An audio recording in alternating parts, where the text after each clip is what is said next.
কুসুমকে বিয়ের পিঁড়িতে বসার আগেই এবার কুসুমকে গায়েব করে দেওয়ার সিদ্ধান্ত জানালো সঞ্জয়। হ্যাঁ বন্ধুরা, ভিডিওতে লাইক দিয়ে দেখতে থাকুন। যে মুহূর্তে কিনা সঞ্জয় বলে থাকে দেবলীনাকে যে দেখো, আমার কোনোভাবেই মনে হয় না যে এই মেয়েটাকে দুবাই নিয়ে গিয়ে আমার আদৌ কোনো রকম কোনো কাজে দিবে, বরঞ্চ আমি আরও বেশি মুশকিলে পড়বো, কারণ এই গাঙ্গুলি পরিবারের গোটা লোক মিলে আমার পেছনে পড়ে যাবে এবং সেই ক্ষেত্রে আমি বিপদে পড়বো, এবং সেটা আমি কোনো মতেই চাই না। তার জন্য আমি দেবলীনা তোমার পথের কাঁটা জ্বর থেকে উপরে ফেলে দেওয়ার জন্য এবং আমার সমস্যার সমাধান করার জন্য একটা উপায় খুঁজে পেয়েছি। সেটা হলো কি, বিয়ের পিঁড়িতে কোনোভাবে কুসুমকে বসতে দেওয়া যাবে না। বিয়ের আসর বসবে, পুরোহিত আসবে, আমি বড় সেজে আসবো, সব কিছুই হবে, কিন্তু তার মাঝখানে একজন মিসিং থাকবে, সে হলো গিয়ে কুসুম। এবং কুসুমকে এমন পরিমাণে আমি বদনামের ভাগিদার করবো যে ওর বাবা রীতিমতো বিষ খেয়ে মরা ছাড়া আর কোনো রকম কোনো উপায় পাবে না, এবং এক নিমিষে গোটা পরিবারটাই ধ্বংস হয়ে যাবে। এবং আর আমার মনে হয় না যে তোমার পথে এই কাঁটাটাও আর থাকবে। ঠিক সেই সময় দেবলীনা বলতে থাকে যে ওয়ান্ডারফুল, এরকমই একটা আইডিয়া আমি সন্ধান করছিলাম, এবং তুমি যে এরকম দুর্দান্ত একটা আইডিয়া দিবে আমি তো সেটা ভাবতেই পারিনি। কিন্তু এটা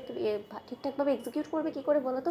কুসুমকে না পাওয়া যাওয়া মাত্রই কিন্তু সকলে মিলে তোমার পেছনে হুমড়ি খেয়ে পড়বে। অন্যদিকে যখন সঞ্জয় বলতে থাকে যে আমার পেছনে কেন উঠে পড়ে লাগবে বলো তো, যেখানে কিনা আমি স্বয়ং বর ভেসে আমি বরযাত্রী নিয়ে ওদের বাড়িতেই হাজির থাকবো। আমি যদি আসলে অপরাধী থাকতাম তাহলে তো অবশ্যই আমি কোনো না কোনোভাবে আমি ওখানে উপস্থিত হলাম না, তাই না? আমি যে ওকে গায়েব করেছি সেটা কেউ বুঝতেই পারবে না, কারণ কুসুমকে গায়েব করার পেছনে এবং কুসুমকে বিয়ের আসর থেকে পালাতে সহযোগিতা করার জন্য এবার সম্পূর্ণরূপে দোষ গিয়ে পড়বে ঈশান গাঙ্গুলির উপরে। কারণ ঈশান গাঙ্গুলির সঙ্গে কুসুম রানীর যে কতটা গা মাখামাখি সেটা তো আমাদের সকলের কাছ থেকে লুকিয়ে নেই, তাই না? আর সেটারই সকল তথ্য প্রমাণ, সব ছবি সমেত সব কিছু আমাকে ছোটো কাকিমণি দিয়ে দিয়েছে, এবং সেই ছবিটাকে ব্যবহার করে আমি রীতিমতো সকলের চোখে ধুলো দিয়ে সময় মতন কুসুমের বাবার কাঁধে সকল দোষ চাপিয়ে দিয়ে আমি এই শহর থেকে অনেকটা দূরে চলে যাব, এবং কুসুম যাতে আর কোনোদিনও তোমার জীবনে না ফিরে আসতে পারে সেই দিকটাও আমি খেয়াল রাখবো। অন্যদিকে এই কথা বলা মাত্রই যখন দেবলীনা বলতে থাকে যে দেখো আবার সামলে কোনোভাবে আমার এবং কাকিমণির নাম না চলে আসে, অন্যদিকে সঞ্জয় বলতে থাকে যে এখানে কিনা তোমরা আমাকে এতটা হেল্প করছো, তাহলে